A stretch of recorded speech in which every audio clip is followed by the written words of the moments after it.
to latch on, get their foot at the door, and grow sustainably. And with me discussing that, I have Oluranti Sagoe Oviebo, the Director, Lagos Food of Mushin. Welcome.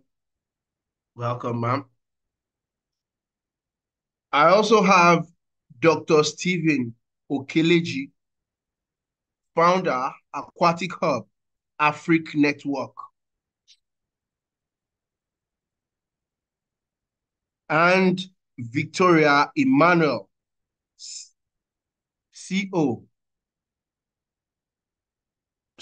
Scovicia Enterprises. With me and the three panelists will be navigating how to unlock the potential of aquaculture and how to sustain the blue growth. It is this particular theme, I'm very passionate about it, and I pray I don't go rogue while while questioning. Anyway, I have the whole backroom system supporting me so that I don't go rogue. So I'll be setting the tone with the first question, and I would enjoin the panelists to do further introductions of themselves as we go on into the question. And here, just like the ocean or the river or inside water where aquaculture is done, we'll be diving straight right in. So, what are the core components of an aquaculture business, and how can new entrants effectively understand and manage these components? Remember, new entrants and its business. So I would like Madame Oluranti Sagoe, if I pronounce it well, Oviebo, to lead the way here.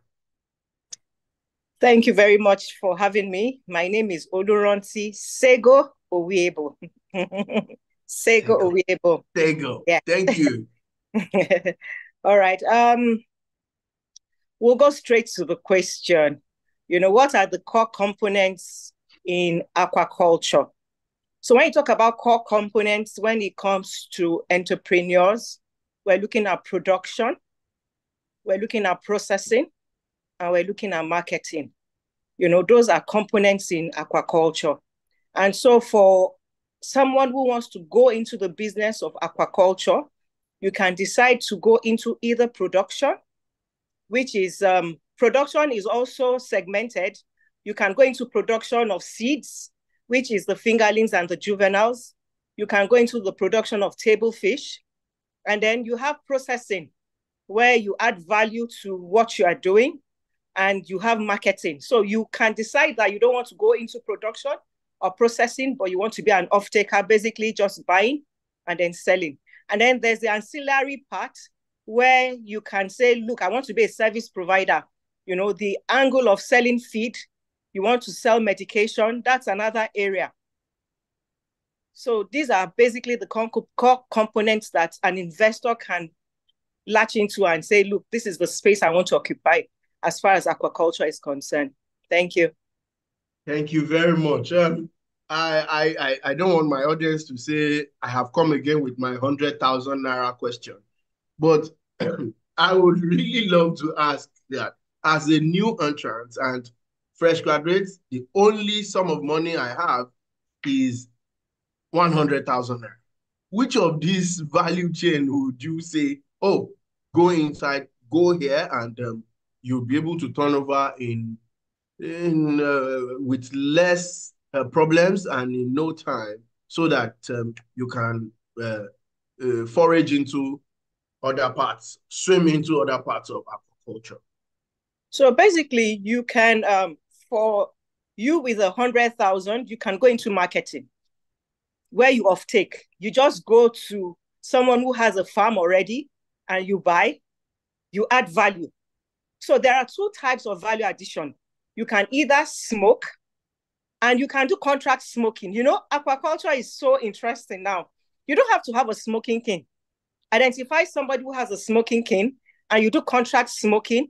You pay for just adding value to that product and you sell. Then there is another area now. You know, we do blast freezing of catfish, and then you can also blast freeze tilapia. So you Can you can please, can you please just give us some more clarity as to blast freezing? Some of okay. us are coming across that term for the first time. Okay, so blast freezing is a process where you collect your fish, get a blast freezer, not a cold room. A blast freezer or a blast freezing technology is the process where in less than 4 or 5 hours, the fish becomes solid ice. The cooling process is rapid, and so it does not allow deterioration to set in. By the time you blast freeze within 5 hours, your fish is solid, strong, and then when you want to sell and somebody takes it to home and it thaws, it retains its freshness. The blood is still red. So it's basically the process of freezing. It's not a gradual freezing process. It's spontaneous. Within 6 hours, it's stone ice. So that's a blast freezer. A blast freezer is different from a cold room. And so we tell people you can do contracts. You know, you can identify a blast freezer, somebody that has a blast freezer, and you just take your fish there, blast freeze, pack, and package, sell to people. So with 100,000, you can do well with that for those two enterprises, processing and then packaging. Wow. Thank you very much. For the very first time today, I have seen I have seen encouragement as to how to use the 100,000. So service and value addition mainly, and and I'm sorry for that, and I'll be able to go on in the business. Victoria, you want to weigh in on this? Thank you very much, Madam Sego. Good afternoon, everyone. Thank you for having me. I'm Victoria Emmanuel, the founder of Sovikia's Enterprise. I want to thank you for the opportunity to be here, to British American Tobacco Nigeria Foundation and the entire team that put this program together. It's through platforms like this that youth like myself, we got the knowledge and the encouragement to start our own business. So just like the first speaker has said, processing and marketing with 100,000, you can go ahead with that. Another thing is service. As far as you have the knowledge capital, you can actually start your aquaculture as a consultant. I actually started as a consultant, and I have the knowledge as a graduate of fishes and aquaculture, and I started without any financial. I'll just go out and market myself and use a social media also. And that was how I started. So 100,000 is enough for you to start as an off-taker, get fish, smoke it, and be able to package it in your brand's name. The most important thing is being able to put out your brand, you have your values defined, and consistently marketing your brand. By the time people are aware of your brand, you have built trust over time, then you can scale.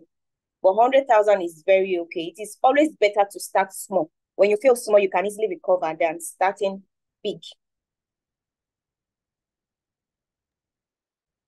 Okay, thank you very much. So you are telling me that even with zero capital, I can begin as long as I have that competence, because you started as a consultant. That means, okay, it's just the knowledge. That's a very, very good, a very low entry barrier. And I think all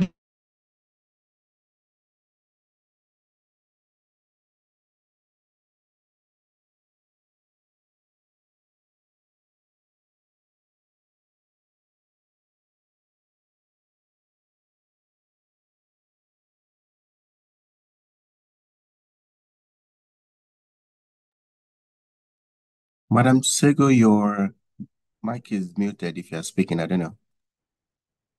Yes. Hello. I think Tim is having some technical issues. I know he'll be back shortly. Yes.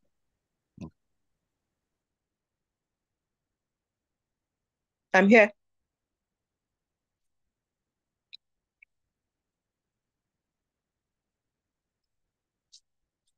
Big apologies for disappearing on you. I'm so sorry.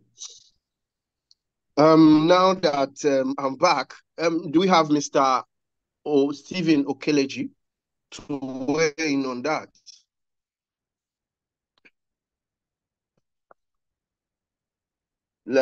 Hello. Hello. Good morning. Yes, I can hear you. Yeah. Morning, everyone. I've listened to the two speakers. I think I will differ a little bit. Maybe, let me say, yeah, knowledge is essential. There's nothing you can drive without having the basic knowledge. So for new entrant, I would want to say that they should do everything to acquire the knowledge. But where I differ is that the Nigeria of today, except if you're not thinking of scaling up, I do not feel 100,000 is okay to start anything in Nigeria today. Because, for example, if you want to go into process, you would have to get charcoal, you have to get the fish, you might subcontract your smoking outside, and somebody else might smoke for you. At the end of the day, when you have to add up the cost, I feel 100,000 naira because as a member of the PSAG, I want to see a situation where after this, we're able to support any new entrant with reasonable amount of money to start the aquaculture business.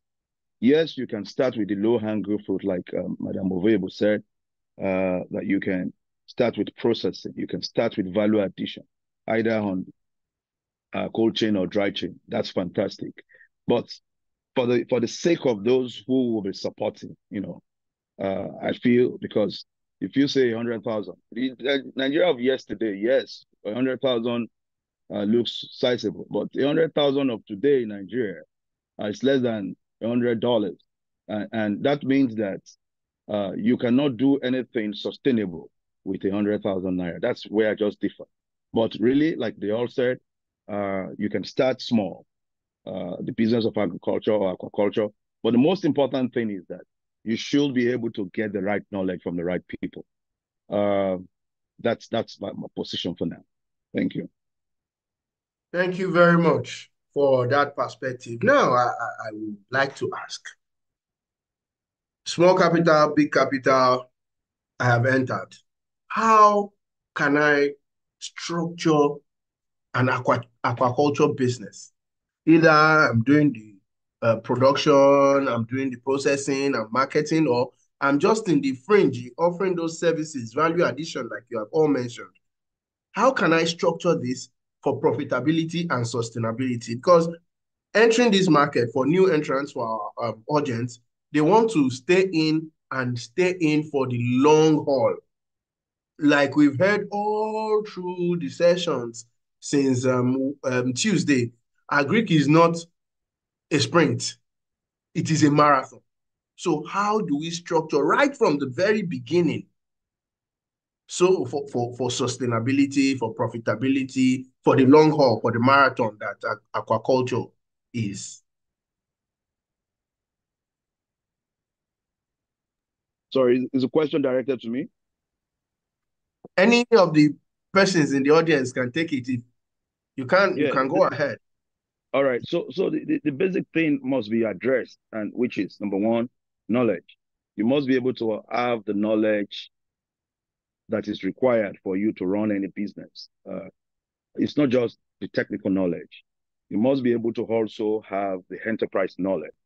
How do you have the basic knowledge for example, bookkeeping, record keeping, financial management, operational management. No matter how small your business is, you need all these things to scale up. If you don't have that basic knowledge, you cannot scale up. You only continue to grow. So for the new entrants that are listening to us, I say, try to get financial knowledge, try to get the real technical knowledge required. That should be what you should go for first. And that will help you to be able to put proper structure in business. Why businesses fail in Africa or in Nigeria is because we do not do the right things we need to do first. We're always too in a hurry to make money. Money is going to be made over a period of time, but we must be able to tell ourselves the truth that we require capacity, and capacity in terms of, acquiring the knowledge to run your business, and also acquiring the technical knowledge, because the business of agriculture is totally different. It's a different ballgame. And today, I would always advocate for young people and youth to go into it, because you know what? Our population keeps increasing, and all of us cannot continue to jackpot. Who is going to be feeding this population? And really, the jackpot thing people talk about, why people are not also embracing agriculture, is because they are frustrated at some point. Either because they don't have the right knowledge to be able to maneuver through those dark moments, which will definitely come in your business, or they don't even have the knowledge also to be able to financially, reposition their businesses and to upscale.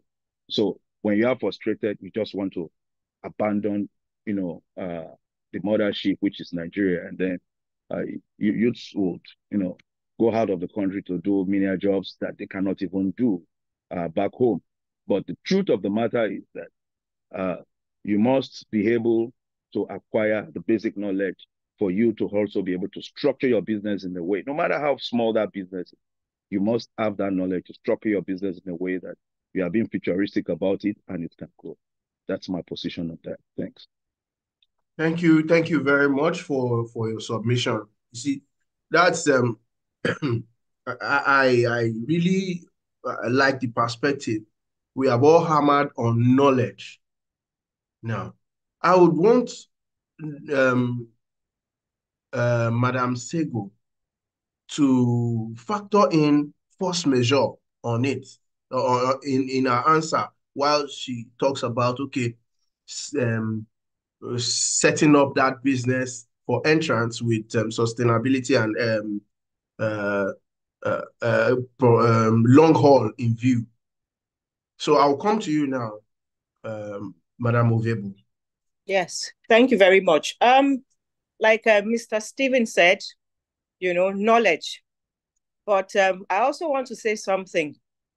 The reason why agriculture is where it is today is because we do not practice agriculture the way we should practice it. Agriculture is a science. It is a science. And if you address it as a science, then you'll break through with the right attitude and passion. So for any young person who wants to come into agriculture, especially aquaculture, you must see it as a science. For instance, when it is time for you to change your water, you have to change your water. There is no cutting corners. When it comes to the quality of your feed, it's garbage in, garbage out. So you give something that is not good, you get something that is not good. So for you to sustain whatever enterprise you are into, as far as agriculture or aquaculture is concerned, you must treat it as a science. Do what you should do part-time. Then passion. A lot of us go into an enterprise because we need money. But if you're not passionate, I'll tell you, and I know I've shared that on several platforms. I'm also a farmer who has been into aquaculture practice in the last 25 years. And I'll tell you, it's not bread and butter. It is not bread and butter. But you must have this never give up syndrome. I can remember when I started fish farming over 25 years ago. I think the second cycle, I had broken skull disease. And as at that time, we didn't know too much. And that's where knowledge comes into play. As at that time, We didn't know what broken skull disease was. And so many people were like, okay, get vitamin C, get this, get that. But vitamin C for fish is different from the vitamin C we actually take. So we were just beating about the bush. But thank God that over the years, you know, a lot of us now know better, and we're also extending these messages. So when you go into aquaculture, it's not a bed of roses. You will definitely encounter challenges. But the question is, when you encounter them, you must learn to ask questions. You must seek advice from the right set of people. And that's why, to a large extent, when I think the lady said consultancy, if you're a consultant and you do not have practical experience, my sister, it's wahala. You know, you must engage a consultant who has practical experience. And it is when you have practical experience that you can now navigate and mitigate these issues. I'll say something, Mr. Steve, we've worked together in the project I was handling before now. It's a World Bank assisted project. And before we picked him as a facilitator, we had gone to see his facility. And so for any young person, you must identify somebody that you know is into it, hands-on, because practical knowledge is different from theory. And that's why I tell people, do not use the internet all the time, because free knowledge can at times put you into trouble. So mentorship, who are you following as far as aquaculture is concerned? Who is your mentor? Where are you learning things from? These are the things. And then always remember, it's garbage in, garbage out. One of the things I've also learned in this business, and I've seen it happen to a lot of people. So you go into aquaculture and you see, oh, I want to produce 1,000 table fish, 1 kilogram. That's 1 ton. Do you have what it takes to raise 1 ton in terms of naira and kobo? One thing with aquaculture, if you feed today and you refuse to feed in the next 1 week, they will lose weight. And that weight that has been lost is money that is lost. That money can never come back. So when you feed a second time, maybe after the 1 week that you have broken, and then you come back, that feed that you have lost, the weight that you have lost is not coming back. You have lost money. You have lost money. So I always tell people that, look, if it is just 100 fishes you want to go into, you want to raise, do 100.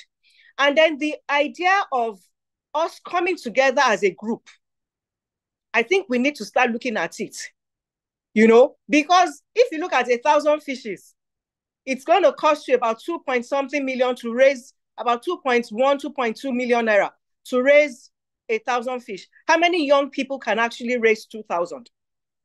2 million naira. But you can come together as a group if you want to go into production.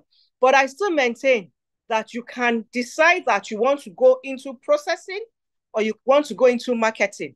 But then there are challenges, and ensure that you have a mentor that would help you, encourage you, and at times your mentors sympathize with you and can actually help you to mitigate some of these challenges along the line. Thank you. Thank you very much. And so that trend comes back. That trend that we've been hearing since the beginning of this year's Business of Agriculture Masterclass. Coming together, mentorship. Now, when we bring all these things together and you've seen them work, you probably are a beneficiary of some of it, and you have actually used it to help some newcomers. But apart from these two, what are other strategies for scaling up do we have in aquaculture business, particularly for newcomers? And what are the key financial management practices that have led to success in in aquaculture?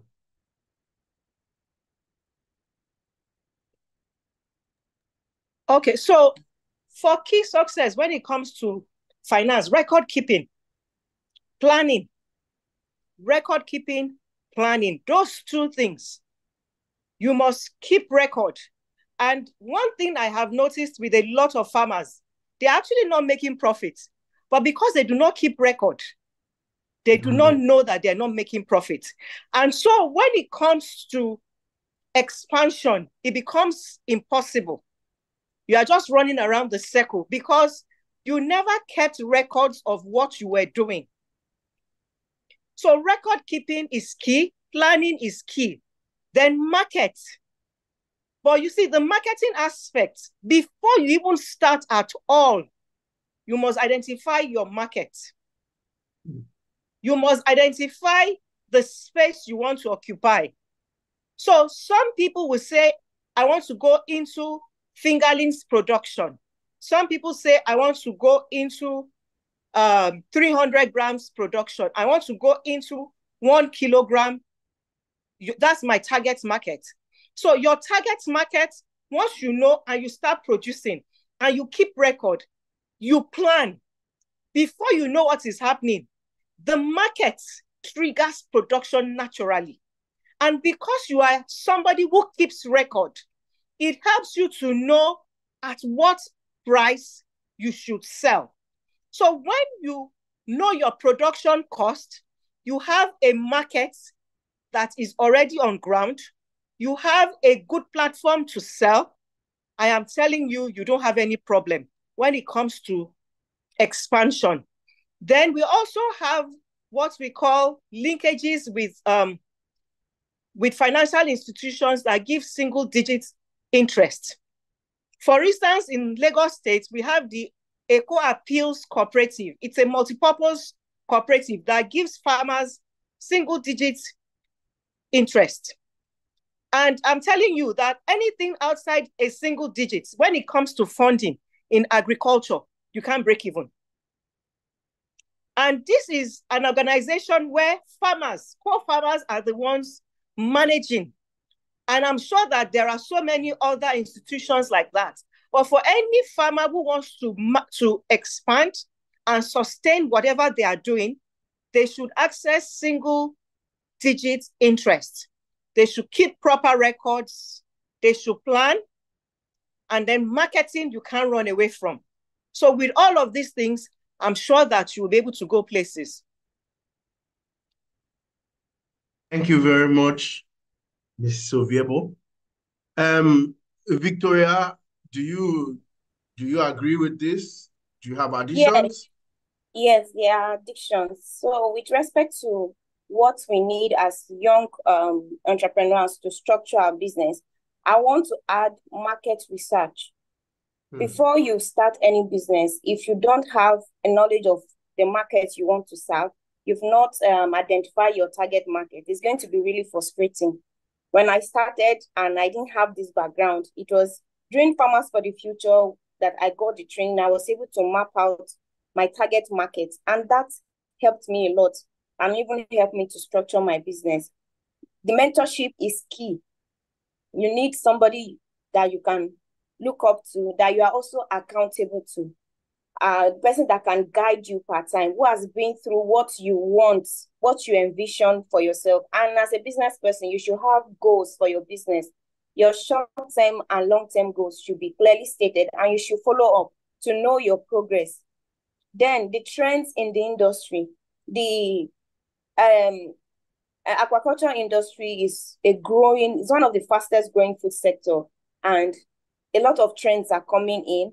We are becoming more conscious, climate smart solutions in aquaculture. So these are some of the things that we can, as young people, we can leverage and even have creative ideas, innovations that can help us to project our brand. Then with respect to financing, there are a lot of funding opportunity for young persons. In fact, I didn't have a structure when I started. I was an off-taker, just like Madam Ovie said. I was getting fish, I'll process it, and I'll package it.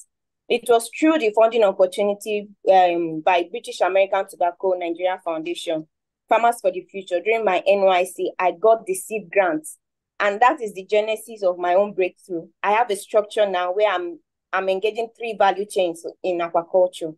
So we have to open ourselves up to opportunities.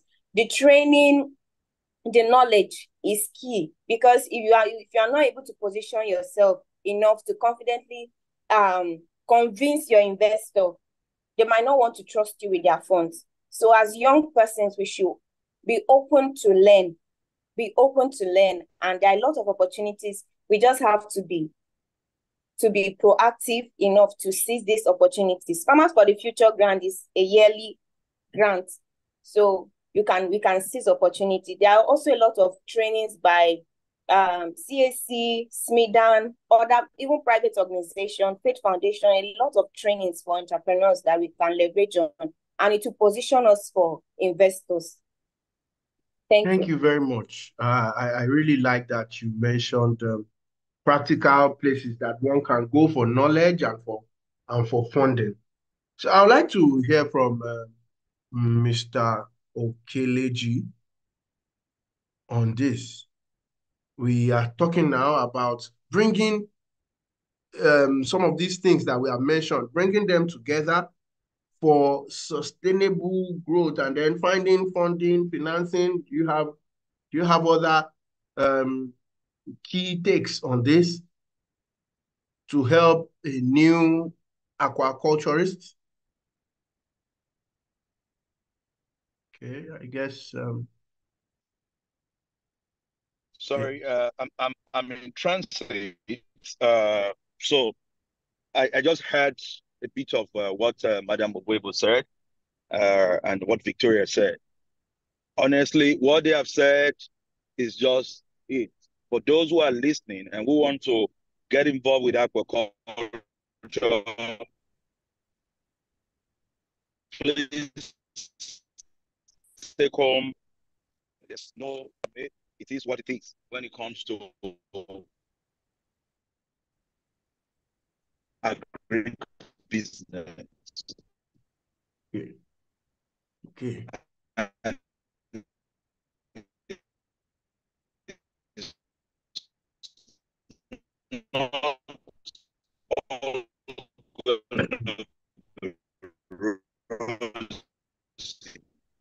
Looks like your network is acting up. Sometimes it's going to be very hard and difficult, but you must always find the mentor who's the cheat code. When you find the right mentor, gives you that cheat code to sorry, and I'm trying to catch up the train where I am. All right. So can you hear me? Hello? Yes, I can hear you now. I can hear you now.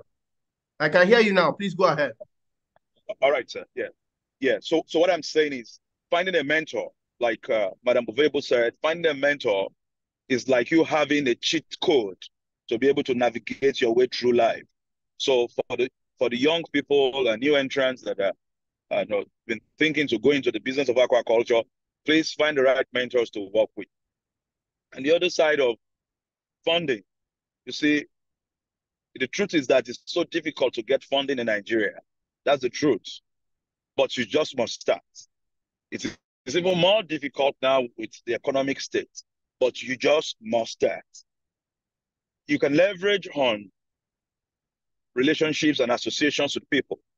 You see, I tell a little bit of story of the social capital I was able to enjoy when I was young, when I was in university and I started my aquaculture business. I was able to enjoy social capitals from my lecturers who were able to give me fish to sell up north and bring back money to them later. And so these lecturers could give me this because they knew that, number one, I'm your student. Number two, this guy is dutiful and hardworking and trustworthy. And so they could release those fish to me to sell. And so money is not enough. You yourself, your attitude too. You must have the positive and a good attitude to life to say, yes, I'm poised to do something different and I want to be known by it, and you keep at it and you work hard. People are watching you. People will support you, because now in Nigeria, we need more support structure in place. Going to the banks now to get loan, like what Ms. Oboibo said, that you cannot break even, you cannot succeed if you have to go get any agri facility that is more than a single digit, that is the truth, except if you are ready not to return the money. And so if you get a commercial facility for an agri business, especially when you put it on production, you are in trouble. Yeah, you might still play around with some figures. If you're able to say, okay, you want to get a small facility a little bit above a single digit and you want to trade, maybe you want to buy fish, you want to sell. Yes, you can do that. But you've got to be very disciplined. You've got to be very, shrewd in your approach to business. So if you are very scrupulous too, you have to be very detailed. So if you put all this together, yes, you might have some marginal profit to maneuver. But if you don't put all that together and you think you can get funding, because we have to tell ourselves the truth, Nigeria, things are a little bit tough, and the young folks listening to me must put this at the back of your mind that you've got to be able to attract investors. You've got to be able to attract people who will be willing to support you. So if you don't have those right attitude and position to be able to attract investors and people who can believe in you, then you will be having a lot of problems from raising money. And really, they tell you to go and bring collateral. I remember those days in the university in 200 level, I wanted to dig a well, and I went to GTBank. I was already having a turnover of about, maybe then in 6 months, maybe about 600,000, about $1 million or thereabouts. I can't remember vividly, but not less than 600,000. And I approached my bank and I said, I'm a student, I operate a bank with GT, and I need a small loan, of 50,000 naira to dig a well. This was in 2006, okay? A 50,000 naira loan to dig a well. And the guy laughed and said, do I have a collateral to put? And I said, no. He said, am I a salary under a structure? I said, I'm a student. So let me tell you, young folks, you will be prepared to, face a lot of challenges. It's a lie to say that you want to pray to God that you will face challenges. You will face challenges. God can help you, but the truth is that for you to become very successful and strong, you've just got to go through your own challenges. That is your own story and your own path. But you need knowledge, you need good attitude, you need good relationship with people to be able to upskill at the moment in Nigeria. That's what I say. Thank you. Thank you very much. I have seen from what you all, my panelists, have said that one needs to be rugged or dogged. A bit of a streak of luck is also there. Chance is also there. Diligence is there. Knowledge is there. Now, if I were coming straight out of the university, going back to that time, I will be looking for kind of trends that I can jump on, and then push the envelope in that direction. When there is already momentum, it is somehow easy to follow the flow, and rather than starting right from the beginning. So what are some of the trends, emerging trends in aquaculture now that a new entrant could jump on? Yes, bringing in all those advice that you have brought, the diligence, the knowledge, the getting financing, getting the books right, coming together. So what are some of those trends that provide this opportunity as we speak? Okay, so thank you. The trends. I would like to say something, because I know a lot of young people are here. There's something with me, and that has helped me to stand out in all that I do. I always look for what is it that people are not doing that I can do. I like to be unique. And so this afternoon, I want to challenge the young people amongst us. Under my watch, I was able to start the popularization of fish crackers in Nigeria. It's a new technology where you turn fish into crackers. It does not require a lot of money. What do you need? You need cornstarch. You need to mince your fish. You turn it into a mold, and then you get a slicer. So one of the things that would help you as a young person is your ability to stand out. You must be creative. You must be innovative. As a young person, to succeed in this industry today, when I started fish feed, I was one of the first people that started producing extruded feed locally using fabricated materials in Nigeria. And one thing is you would have challenges, just like Mr. Steve said. We've shared testimonies together over time. And each time we talk about what we went through when we started, these obstacles, these challenges will strengthen you and bring out the better you. So, but look at what can you do differently from what every other person is doing. And that is why we look at things like fish crackers. As a young person, you can go into fish crackers. You can go into cage culture of tilapia. Catfish is overflooded right now, but we have open waters all over Lagos. And we will still come back to coming together as a group. I know that the Lagos State has a lot of cages in Badagry. And if young people that are passionate come together and come to the Ministry of Agriculture, I can assure you that under the watch of the Honorable Commissioner of Agric and the Permanent Secretary, they will give these cages to you at no cost, and you would manage those places and utilize it well. And you have mentors already within the ministry, and will assign you to mentors who can also work with you. But you see, you need to think out of the box. You need to think out of the box. And one thing I keep saying, that fish crackers, we have not saturated the market yet.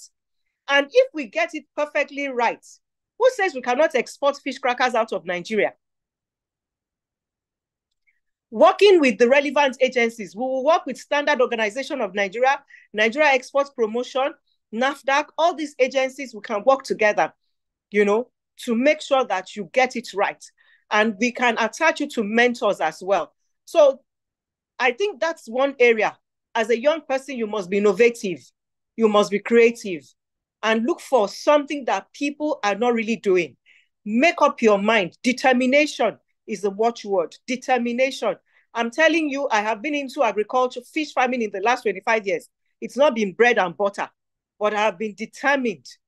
It's determination. And once you are determined, I am telling you, the sky cannot even be your limit. You will soar high by the grace of God. Thank you very much. Thank you very, very much. I like the fact that you mentioned practical things that one can go into, and especially that the fact that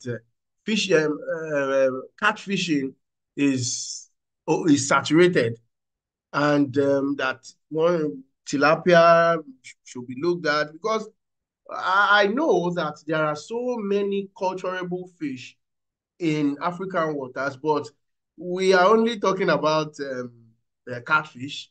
Every one of us talking about only the strong-hearted are going to tilapia now, but we still have the bigger species that would also be cultured. So thank you very much for mentioning that. Victoria, what would you say on this? Okay. Thank you, Madam Ove, for the free mentorship and the cage. I wish I'm around to actually leverage on that opportunity. Okay, I would say that I've been following some of the sections from the beginning of the program. I think data is one thing that we actually need to work on. And as young people, our drive for tech is high. So this is a gap that we can actually leverage on, being creative about it and innovative, something that farmers, creating solutions that farmers can be able to easily apply, and it will improve efficiency in farming operations. A lot of processes that are going on in aquaculture can actually be automated, like the counting of seeds. I think I've seen something online about a Chinese company with them that they are producing machines for counting seeds, but the price is actually on a high one. And just like Mommy has said, we can actually use local tools in Nigeria to come up with something like this as young people, just to think around it, put resources together. We need collaboration now even more than before, because food insecurity is biting harder. And diversify, like you have said, catfish I think catfish is tired of us. So we should look, there are a lot of culturable fish that we have, even in Nigeria, yes. So we can actually leverage on that and work on ourselves as young people. We need the discipline, the resilience. Imagine being in fish business for 25 years. I'm just 4 years in the business, and some challenges. It has just been, okay, I don't want to put my mentor to shame, and all the lessons and the trainings I've gotten, I just need to keep pushing. And also, we need to discipline ourselves. We need to actually discipline ourselves, be resilient and hardworking. A lot of trends are coming up. So if we are not moving with the pace of time, we'll be left behind. And as young people, we should be given to studying. If we don't study, we'll not know the new trends before we even know products that we can develop that can actually fit into the trends. Thank you. Thank you very much.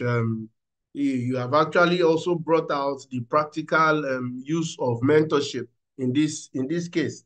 If you didn't have a mentor that you would probably put to shame, you probably would have left. Like, nobody is looking out for me. So thank you for bringing out that part. But I want to take you on that data that you mentioned. You said there is need for data in aquaculture. So how can I drill down on this? How does it come? What data do we need, and how can I make it?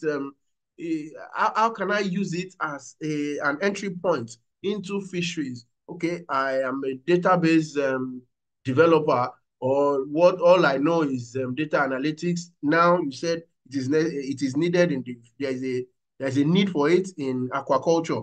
Where exactly are the needs, and how can I drill down and take the advantage as a new entrant? Okay, with respect to data, for instance, when I started out, I noticed that while we're carrying out our market research, there's this consumer, because I'm in a riverine area, so there's this consumer perspective about aquaculture that they don't eat raised fish. So we have to, majority of the people in our community, they believe that whatever we are doing in aquaculture is not safe for consumption. So we have to go the extra mile to convince them that this is what we are doing, and aquaculture is actually helping to beat the huge demand gap that fishes alone cannot beat. So data comes in. We need to understand customer perspective and their demand. For instance, there are people who prefer tilapia than catfish, and other fish. There are people who never eat catfish. So if you want to go into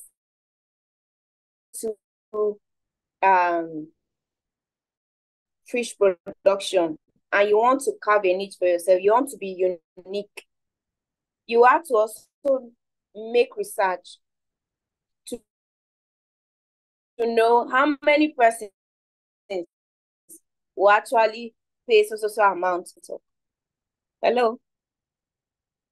We are with you. We can hear you. We can hear you, even though it's breaking a bit, but we can hear you. Keep going. Oh, it looks like Victoria's network has gone away. So, Madam Movebo, can you take it from there? What data are needed, and how can we take advantage of it? Okay, thank you. So when you talk about data, without data, you can't plan. Without data, there's no way you can plan. So from production, you keep the data of your fish, you keep the data of your feed, You keep the data of all the things that you use. This helps you to plan. Then even for marketing, you need to know, somebody must have kept the data. For instance, if I want to go into tilapia farming, for instance, I need to know what is the gap, which niche do I want to fill. So I need to know what the gap is. And that can only be gotten from data. Even though I'm not the one that has kept that data, but somebody has done that. But the one that I can do for every step that I take, every part that you do, you must keep your records, you know? So that helps you to plan. It helps you to project. It helps you to plan. It helps you to project. So from your production to processing to marketing, every activity that you carry, the quantity of water that you use, the quantity of electricity that you use, all these things you need to know. You need to know. And then you also need to refer to other people's data. You need to refer to other people's data. So that helps you to know the niche you want to fill, the gap that you want to fill. So, for instance, I'm looking at it. What is the protein demand of Nigerians presently? So, if the protein demand is this million tons of fish, what quantity is being provided right now? What is the shortfall? What can I do? Who are the people that I'm going to supply? Which niche do I want to address? So all these things are going to be gotten from data that somebody else has kept. But the one that I have to do is the moment you start, every step of the way, you must keep your records. And that's what helps you. It helps you to project. It helps you to plan and look forward. Thank you. So for me now, let me paint a scenario. Now, I am just a data. I'm savvy with data. I don't have a fish farm. I don't want to market. I don't want to produce. I just want to work with data. So if I come to you, like, okay, I provide data service in the aquaculture value chain. What data would you ask me? What data would you be willing to pay for? I'm asking this question, I'm painting this scenario because among our audience, there are people who are just data scientists and they are looking to plug into agriculture. So if they know what data you will pay for, you have mentioned some of it, and what data you will give, it will also help them to build a business around it and then get the business of aquaculture a notch higher. I don't know if you get what I am trying to say. So what data would you gladly pay for? Which one, what data are your current pain points in the industry? You can use personal example, you can use general examples, as long as it tells us what we can action. Okay, so thank you. For data, for instance, I've worked with Farm God. Farm God is a young man, who is a data analyst, just like you said. And basically what he did for us in my organization was to develop softwares for farmers, e-record keeping, that's it, e-record keeping. So what he did for us was he provided a platform for farmers. He had done a template. And so in his template for production, you have your stocking, the day of your stock, the date, you keep it. What is your stock as at today, and then you keep it like that. What is the quantity of feed that you are using, your mortality rate for production, your labor costs and all of that. So you have an e-version of your hard record handbook. And with this, you can also know when you have a problem. So for someone who does not want to go into production, you want to provide data services, you can go into this particular software that I'm talking about, where you provide farmers with record keeping platform that they can do whatever they want to do. And you at the back end, you know when there is something. For instance, if you are using so much feed and it does not tally with the weight that you're expecting, you can know from the record keeping, from the data already. So that particular person who is keeping the data for us is working with an expert that can flag, kite a red flag and say, look, there is a problem. You are using this because we have what we call the feed conversion ratio. You are using 1 ton of feed. I'm expecting minimum of maybe 800 grams, 900, 1 ton, So if I'm getting 500, I know something is wrong. So at the back end, you can also work with someone who is looking at possible problems. What can the problem be? Is it as a result of the quality of the feed? Is it as a result of the quality of your water? So these are the things that you can get from record keeping. And so I would invest a lot in it if I know that I can find a good data analyst that has, that is working. Because you see, I think we need to realize something. Synergy is what will drive this industry forward. So you alone as a data analyst cannot do much. You need to have a nutritionist. You need to have a health scientist. So when you provide this data, people are not just supplying you with the raw data, they can also interpret the data. And when you have a whole package like that, I can tell you for free that most farmers will be willing to buy that app and subscribe to what you are doing. Thank you very much. I like the practicality of your answer. So, Victoria, you were going on about the data before the network knocked you out. I'm sure you will have the stronger network and you still have that thought. Please, let's have it. Okay, I'll just add a little to what Madam Moge said. For a data analyst, the understanding of market size and the market trend is important for us farmers. So if someone can actually offer that service, where you can follow up what is the aquaculture market, what now, what is the projection, it will help farmers to make informed decisions and also know the value chains. Which value chain? For instance, processing, they are increasing demand for processed fish products. So as a fish farmer, we have this data. You can decide that, okay, I'm going to focus more of my energy on this part. Like when I started, it was based on research that I started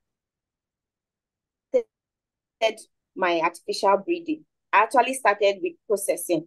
So it was based on the information I got that there's a high demand for quality fish seeds in Kogi State that I started breeding. So data is very important in driving our production and even decisions that we make as a business.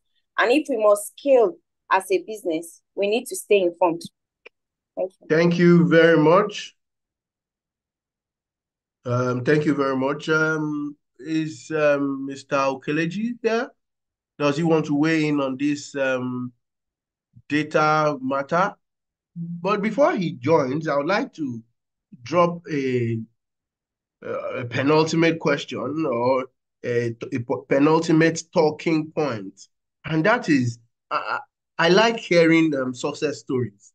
So, and I also like hearing about mistakes and failures that have served as springboards for successful business. And as I see you, my panelist here, you have you don't have a shortage of both of them. So, can you tell this audience specific success stories of your aquaculture career and the lessons you learned from it and critical mistakes that you made and how does a new entrant, how do they avoid such mistakes? I would really appreciate practical, real life experiences like you have been doing so far. I don't know if Mr. Stephen Okeleji wants to go first on this question. I know he's in transit, so okay. Um, any takers, Victoria or Madam Oviebo? Yes, so sorry, please, Okay, I we are with didn't get you. the question. Can you just quickly? Okay, the Yeah, question is that sorry, I was in transit and the network has been very horrible. Yeah. we understand. So the question is that you, as a professional, you have stayed in this industry for quite a number of years. You mentioned 2006, so we are looking at not less than 20, close to 20 years, not less than 10 years. So, I was actually born inside of this business. So aha, 2006 was when I started independently as a student. All right.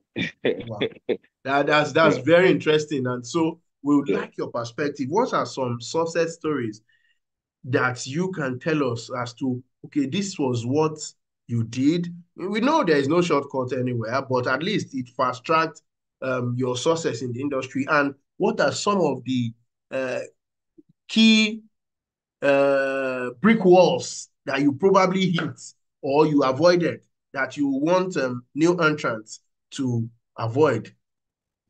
So it's a Okay. two-in-one, So success story okay. and failure story. Yeah. Okay. Quickly, let me just give one or two instances. Success stories. For me, I remember quite a few,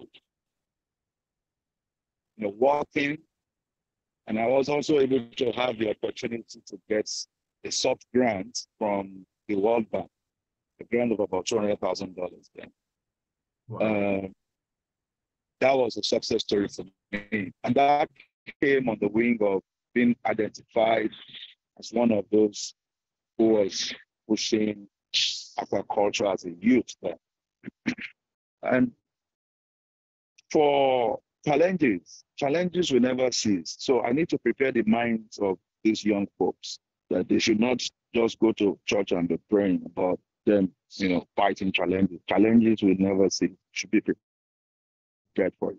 One thing that will take you out of challenges, number one, knowledge. Number two, your relationship with people. You must have a very solid relationship with people above you who can help, especially when you have problems. Number three, there's a God factor in everything. But I don't like to always amplify that because of our disposition to religion in Nigeria. And what you're supposed to do, you expect God to do it. And I have this popular saying, that if you pray overnight that God should move a mountain, be sure that it's going to give you a shovel in your hand the next morning to, to level the grounds after moving the mountains for you. So even God himself will never allow you to go without you also having your own experience. So we should not, dwell so much on the religion thing, but basically knowledge. And some of the hard times I've been through more hard times than good times in this industry. Like Madam said, she also has been through her own, chains of challenges. But we are here to motivate you and not to scare you. Our job is to give you hope and not despair.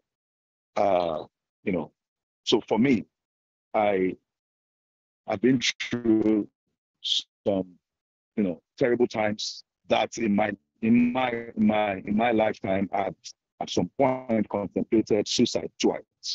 I'm sure a few people must have had that from me, but I've not made it all that public, I remember in 2009, I had over 25,000 table fish fully stocked. I got to my farm that day. It was in July, and everything seems okay. I went home, and then it started raining, and it rained overnight. By the next morning, my staff called me and said, "Oh, guys, like this ponds are getting filled up to the brim." As if the rain was going to stop. And then it happened again that the rain continued for the whole day. And before I knew it, the flood, in fact, the river bank pulled off and the flood came to my farm and swept up everything. Leveled the pond, sand filled the pond, and I lost money. That was in 2009. All right. And this is it. That was a production that was already about 3 weeks to sales. So we'd done 6 months, full 6 months, and then we're waiting to say, okay, when should we start sales? So I lost all the money, I lost everything. That was enough to kill a young man, all right? Another challenge I also had at a point in time was, cracking the back of the catfish industry. The catfish industry is what we do most in Nigeria. But now I have also taken the tangential fully. Our organization has taken the tangential fully with the conviction to over 200 million just one species of farmfish. And so we have gone basically into tilapia production on a very large scale that is quite, frightening. I had to, I overheard Victoria talking about market analysis. Yeah, we had to subject, our business at some point to that and to look at, okay, what's the value proposition? How do we reappraise this value proposition we've been bringing into the table? Okay, should we continue to do the catfish thing? Catfish industry has been oversaturated. Unfortunately, a lot of people are being crowded out of that industry at the moment. And I keep asking myself that are farmers not putting pen on paper? The cost of feed is so crazy that you cannot break even. Anybody who tells me he or she is breaking even with the catfish industry in Nigeria must be lying or must be doing some unwholesome practices, all right? And so, because you can't hide it all. You can't hide it all. People are just maintaining the cash flow and maintaining their books and having just something to go and work. I was speaking last week, I was in Dar es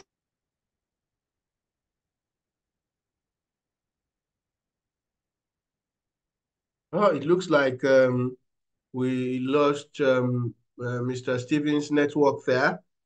Let's go to Hello? I don't know Madam. if I'm still audible. Oh, okay. You went away for because a moment. Okay. So because our young fellas needs to hear these, true life stories. It's not rocket science. Yeah. So I was saying that last week I was in Dar es Salaam and I was speaking with some farmers, delegates from Nigeria, and was asking them how they were doing with their catfish farm. And you know what it told me? That we were 1,300, about 1,300. But at the moment, we are now less than 600 farming.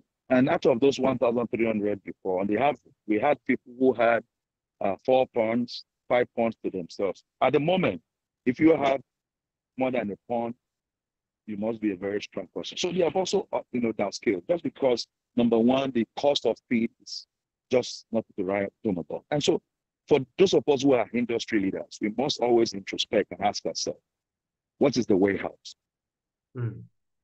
I have taken my time to go around the world. I've been to on the average, about 3 countries in the world. And I can tell confidently that feeding the world population is not dependent on just one species of farm. In actual fact, tilapia has remained the most popular fish that the Haitians, and when you talk about the human population in terms of demography, the Haitians have the highest demographic globally. They have always depended on tilapia, and they call it aquatic chicken. And so I came back and I said to myself that how can we continue as a people in Nigeria to depend on just consuming catfish alone to feed a population that is way over 200 million, okay? And so, and if anybody wants to argue this, it is so easy. Thank God we have an experienced aquaculturist in the house, Mr. Wade. The digest, the GIT. All right, can you hear me now? Is it better? Yeah, the network is very, very funny. I would have to hold your thoughts there, and then I will probably come back to you we have less than 15 minutes now. So I'll come back to you if time permits us. And of course, I would enjoin the audience to look for you on social media, especially LinkedIn. At the end of this session, there is a quiz. There will be a pop-up quiz, and winners of the winner in the quiz will have a fantastic gift, including having at least 30-minute session with any of the panelists, any of the facilitators of their choice.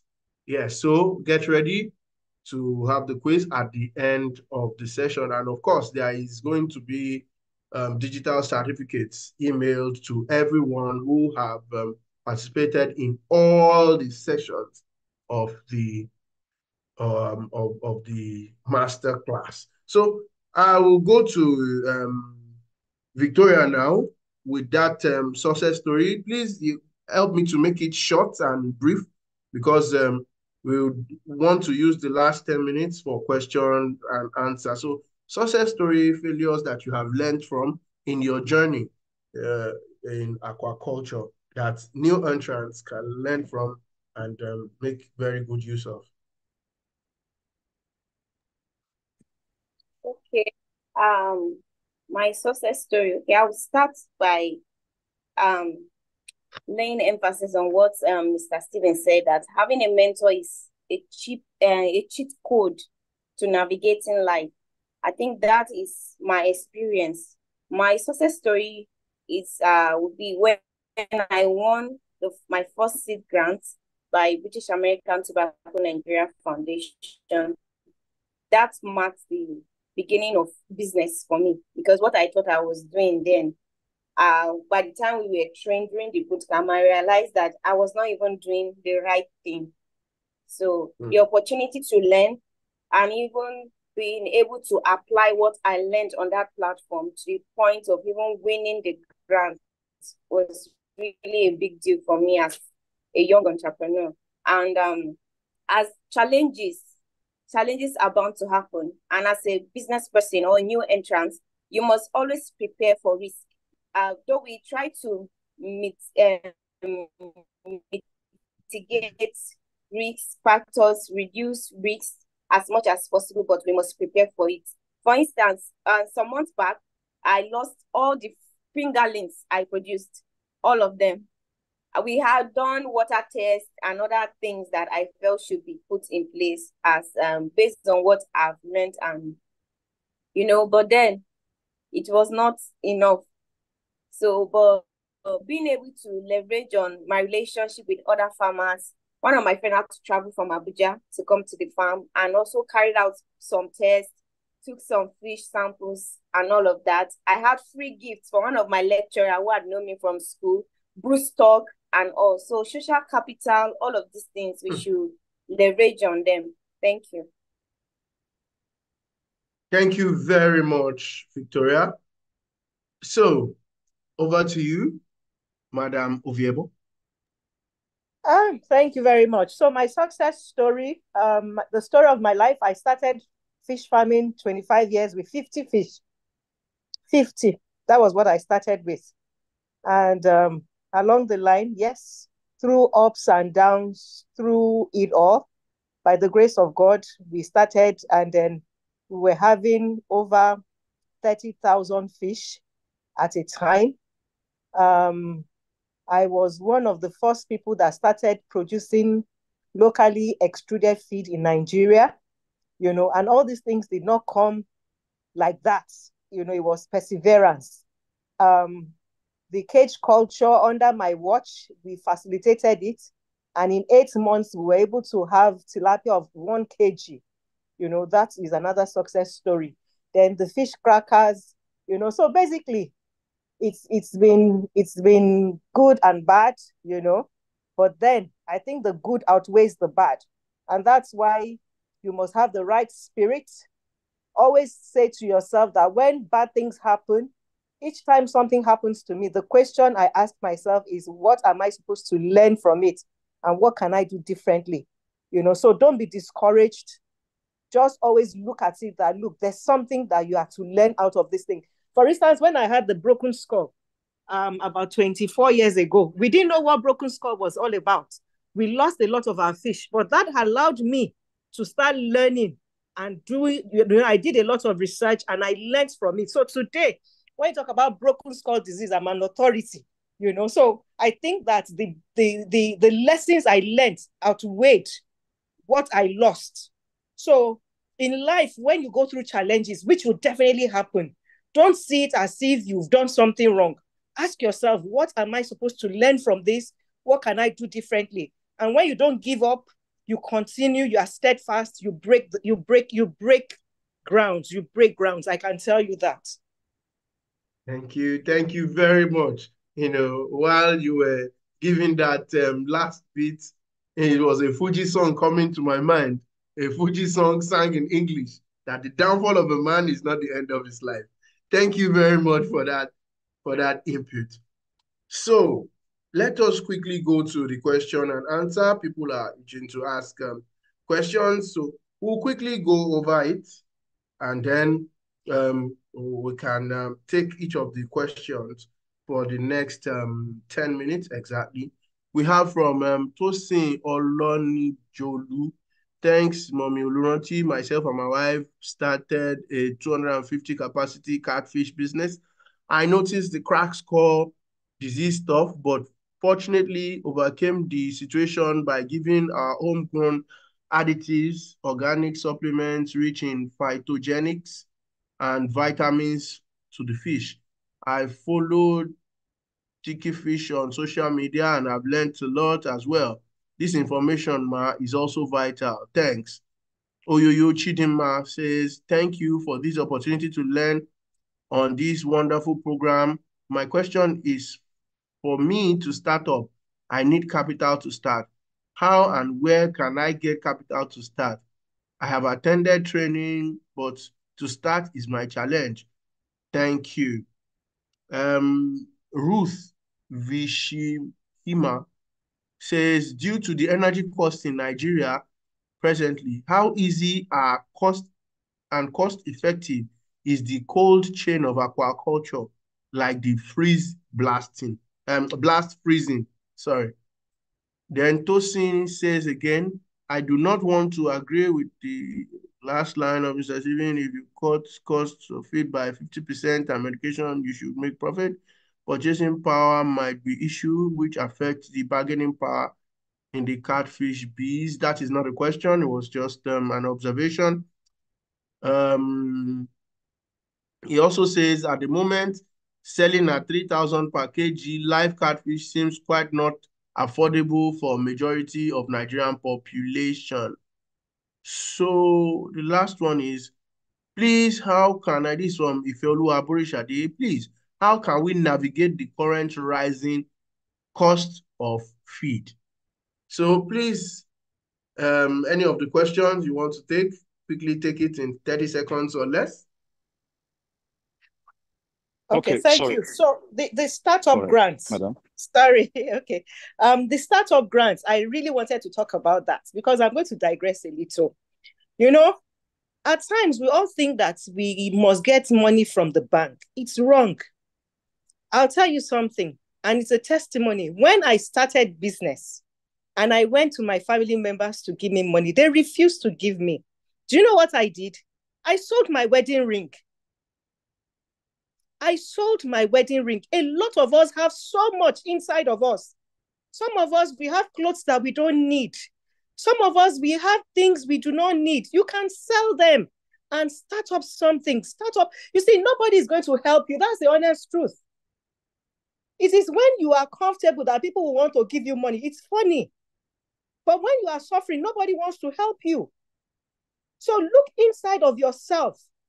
And then if you don't have anything to sell, you can offer services that will make money for you. I told someone one day, I said, look, if I have to go and sell akara and puff to get money, I would do it. So please, as young people, I'm challenging you today. Look inside of you and see how you can generate funds yourself without having to go to the bank, it's not going to help you. Thank you. Thank you very much for that fine insights. Thank you. Mr. Okeleji. Yeah, thank you very much. Let me quickly respond to the person who asked about the cost of feeds.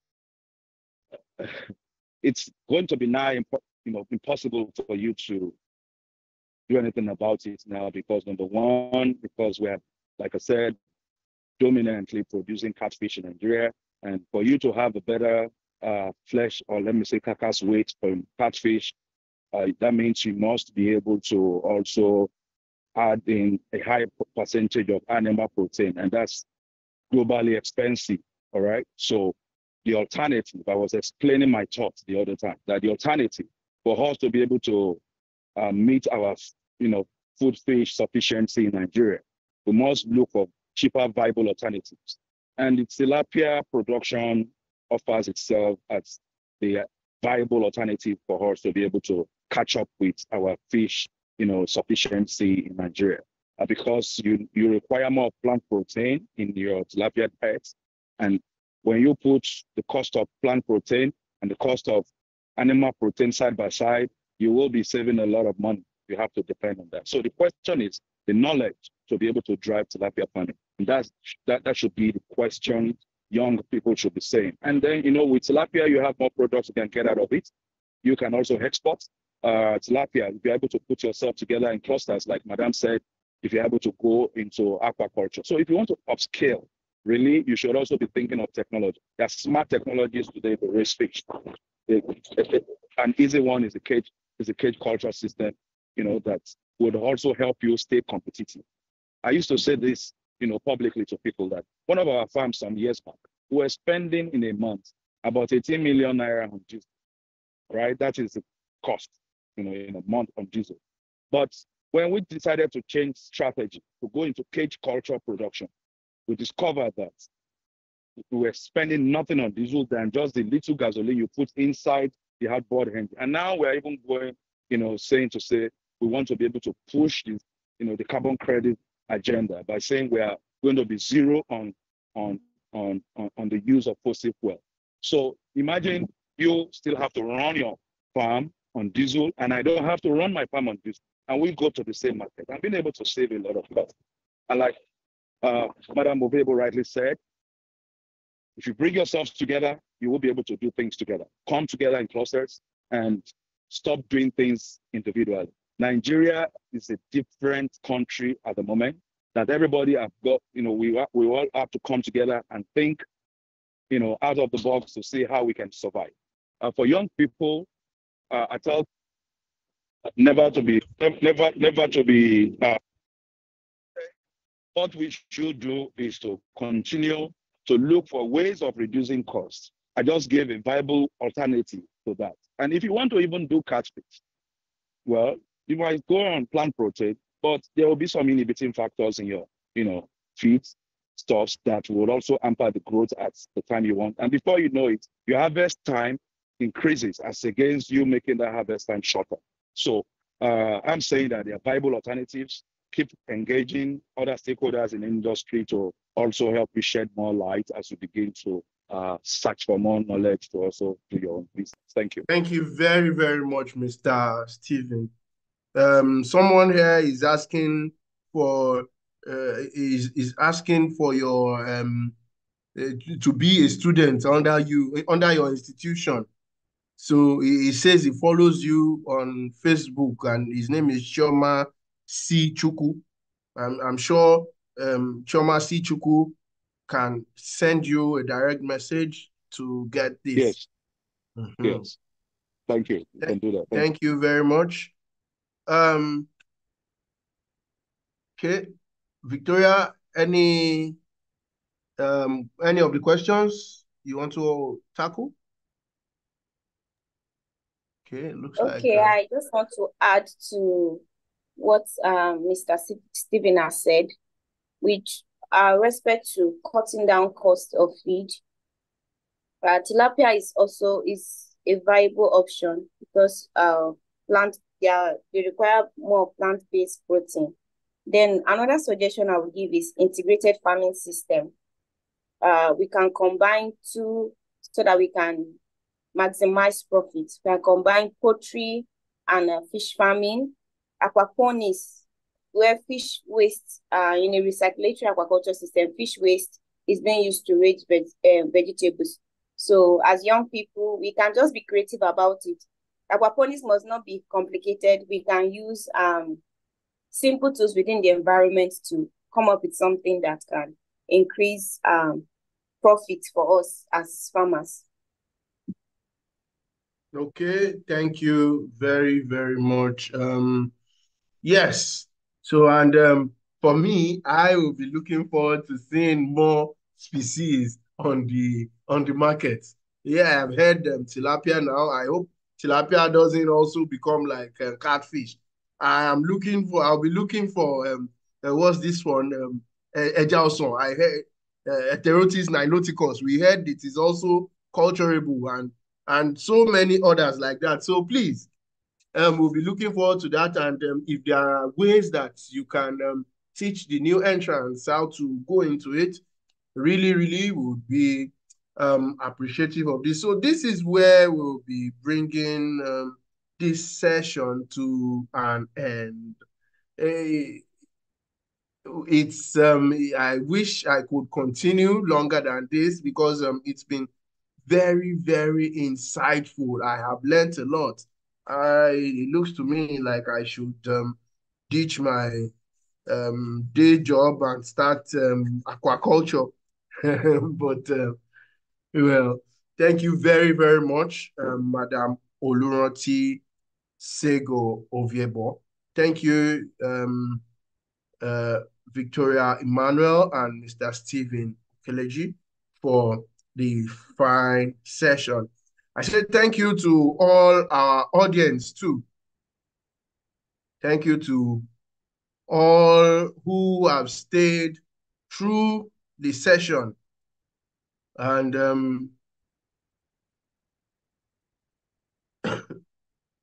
all who have stayed through the session. And these are the few announcements the Business of Agriculture holds every year. So follow the public the Private Sector Advisory Group, PSAG. On X, it's at PSAG Nigeria and BATN Foundation. And on X, it is at BATN Foundation. Follow these handles on social media, on LinkedIn, on Facebook, on X, on Instagram for more insightful programs like this. And the conversation never stops. It continues on those handles. The recording of all the sessions are available on social media handles of that we have mentioned. PSAG Nigeria on YouTube, PSAG Nigeria on Facebook.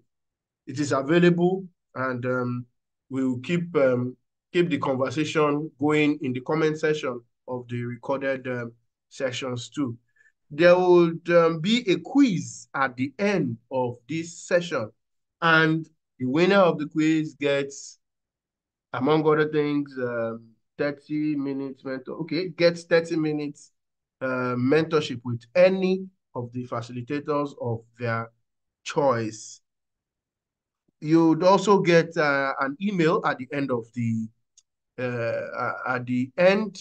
day, which contains a survey. Kindly give us your feedback. Okay, Victoria is raising her hand. You want to add something? No, sir. Kindly tell mommy that I'm in a DM. Okay, she has heard you. She has heard you. So, thank you very much. I must thank the PSAG Cluster 5 and the BATN Foundation Nigeria for bringing about this program in association supported by Business Day Media, Business Day Foundation. Thank you very much, Mr. Adetola Oniyelu, Mr. Oludare Odusanya. Thank you, Mrs. Ime Olunike Alao, Dipo Oladenge, and Elizabeth Musa, who have presented a part or the other during the program. The quiz is already on the screen. You can start answering it now. And so I am signing out on behalf of everyone who has had everything to do, who has contributed to the success of this masterclass. I say thank you very much for being with us. My name is Temiloluwa O Bambushe. Bye-bye.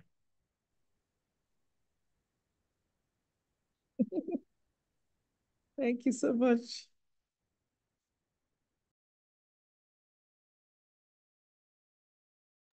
I'll see you in 2025.